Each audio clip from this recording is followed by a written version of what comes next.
This is another episode of Screenwriters Beat! Episode 11! Hallelujah! Good to be back again after a little break, and let's just go right in and introduce this wonderful panel of working screenwriters, starting with Eric Ingram. Hello world, how's Screenwriting world, all my great panelists, how's everyone doing? Presently, right now, as you guys know, I write action and comedy, and I just finished the big spiritual sky thriller. Finished. Yay! All right! Yeah. Congratulations! Yay. Happy to hear that. Yay. Also on our panel today, Heidi Mastrogiovanni. Welcome.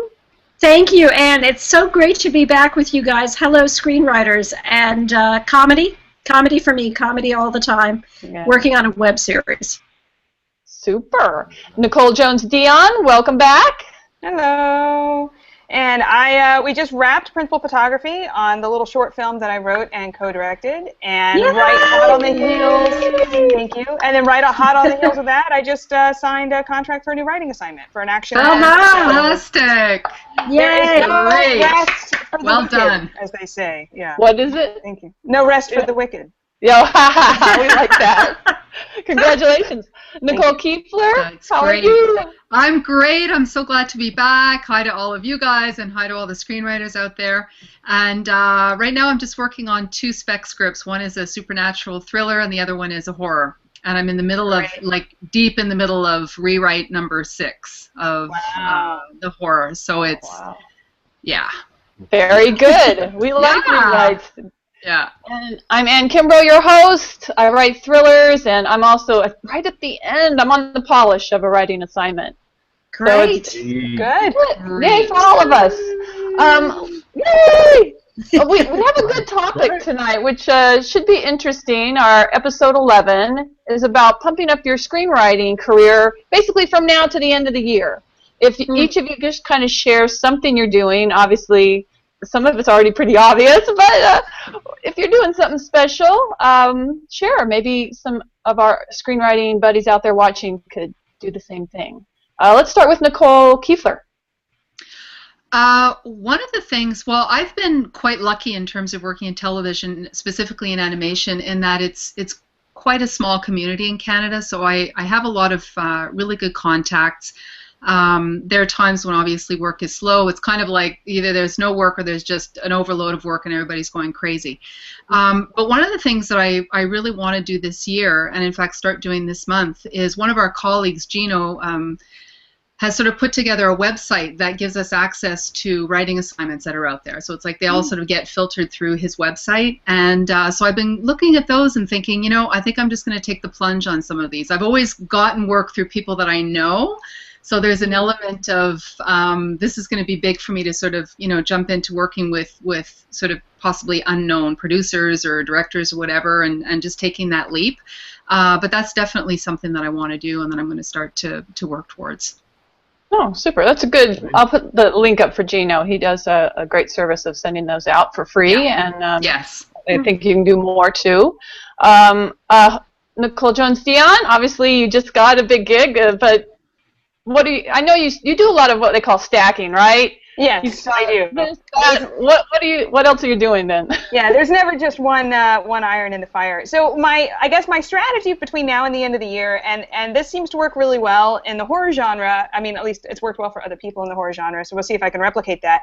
I just finished shooting this short film, and kind of the purpose of that was to kind of test my directorial chops, if it's something that I was comfortable with and if I like doing. And I think now that I've got my feet wet, what I want to try to do is do a couple of other little horror shorts, which would basically serve as teasers for some of these bigger spec projects that I'm working on. So, basically shooting like the first 5 pages of the spec script as a little short film and trying to get awareness that way. And it's been successful for some other films, like Mama got founded off a short film. That movie got made off a short film. Oculus started out as a little horror short film. So I'm going to try that as a slightly different approach to what I've been doing and see how that works. where do you post those? Like Vimeo, or are you going to put them into contests? Or Well, for YouTube? those, I probably won't enter them in festivals because the intent is really just for me to have a little sampling that I can send out to producers in addition to the query, you know? Yeah. So it would probably just be something on Vimeo or YouTube. That's what I think. That's the current plan. We'll see if that stays. It could evolve. I like that plan. Everything changes. Yeah, that's true. You got to be flexible. Heidi, what about you? I know you've got your TV series. Yeah, we're going to finish up the pitch package for A Town Called Peculiar, which is the cable version of our web series, Verdine and Glenita. Oh, super. Well, I know that's a huge project, and that probably will take you through the end of the year, right? Yeah, at the same time, I am getting ready to release my comedic novel, Lala Pettibones Act 2. So I hope to let you guys know about that soon. Thank you guys. Thanks. Definitely let us know. I want a copy. Oh, honey, signed. Absolutely. Yes, definitely signed. All of you, absolutely. Good. Hey, Eric, how about you? Inside of screenwriting, I have about 4 or 5, like, need a little polish and they're ready to go type scripts right now. So I'm just going to stack them like you guys are talking about. But outside of screenwriting, from starting September 1st to next year, a full year, I'm going to try to read like 50 classics. Just because I'm watching all the YA stuff that's coming out, the Divergent and Twilight, and really there are so many literary techniques. Whether you like the story or not, I don't really care about. But I'm trying to get like all these literary techniques are tapping into something because they're making so much money. And I don't want to ever be above, I can't study or I can't learn more. So that's what I'm gonna do. I'm gonna read about 50 classics and I'm studying. I'm just going to increase my writing skill. That's smart. You need to know the market, right? Oh, yeah. But it's just as a writer, I mean, it's kind of like if a plumber came over to your house and he didn't know how to use a screwdriver, you would have a problem. I would have a problem. I mean? Yeah, you have a problem. Right? I'm a writer. I should know all the literary stuff that I need to know and how to use it. Cool. Stay up on it. Well, for me, mine is kind of along the same line. I've been noticing what you've been noticing with movies like Divergent, and I'm going to serialize YA urban fantasy on Wattpad.com. It's free, and people read stuff for free, but it's a great way to sort of test your chops and get out there and find an audience that likes your writing. Great. So it's outside of screenwriting. Wattpad. Wattpad? Wattpad.com. Okay. So it's also a great place to go read.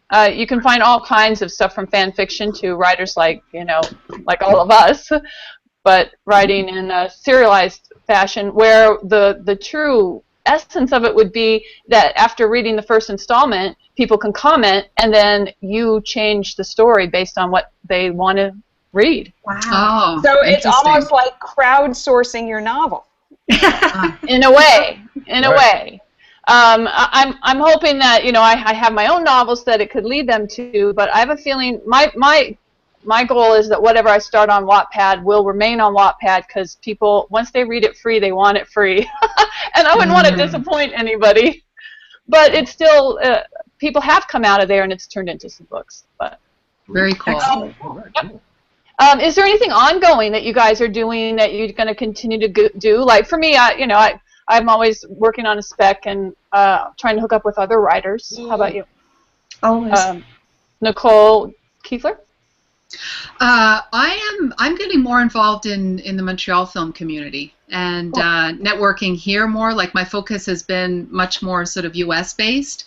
And recently have got involved in that and have made some really great contacts here, and I'm very excited about that. And then the other sort of promise to myself is I started meditating about 30 years ago, and it's something that is normally part of my daily practice. And in the last couple of months, I've noticed as I've just gotten busier, and the summer's been here and everything, I've kind of let it all go to the wayside. And I was realizing, in the process of doing this rewrite and sort of coming up with some roadblocks that I thought meditation is just such an incredible way for me to just sort of find that place of stillness and allow ideas to just ferment, you know, or come to me, or to be open to them, or whatever, you know. So I'm getting back to that practice. I love that. You need that me time, that creative juice time. Nicole Jones, is there some ongoing stuff? I know. I mean, I'm always The working usual. on specs, you know, when I can squeeze one in, I'm working on one. You know, I know Heidi and I are actually both in the Screenwriting U Master class program right now, which is fantastic. I highly recommend it for anybody who can take it. And we're getting ready to start our Phase 3 scripts, which are basically your very high concept, very commercial scripts. And so I'm hoping, you know, that could one of those could also be, you know, a springboard into something bigger and better. So, knock on wood.